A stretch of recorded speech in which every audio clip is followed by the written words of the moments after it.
Fonte Líbano, em São Paulo. Importante, este evento é para patrocinadores. Copa America final ম্যাচে আজ মুখোমুখি হয়েছিল Argentina versus Colombia. এই ম্যাচে কলম্বিয়াকে 1-0 ব্যবধানে হারিয়ে 2024 কোপা আমেরিকা চ্যাম্পিয়ন হলো আর্জেন্টিনা। ম্যাচটি এত সহজ ছিল না আর্জেন্টিনার জন্য, কেননা অনেক হাড্ডাহাড্ডি লড়াই হয়েছে, অনেক ফাউল হয়েছে, অনেক কার্ড হয়েছে। তার বিনিময়ে এই জয়টি এসেছে। অনেক কষ্ট করতে হয়েছে প্লেয়ারদের। প্রথম হাফ টাইমে কোনো গোল হয়নি, সেকেন্ড হাফ টাইমেও কোনো গোল করতে পারেনি দুদল।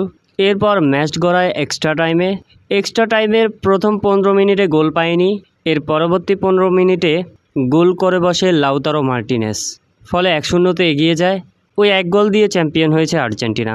ম্যাচ শেষে আর্জেন্টিনা জয় নিয়ে কথা বলেছেন নেইমার জুনিয়র।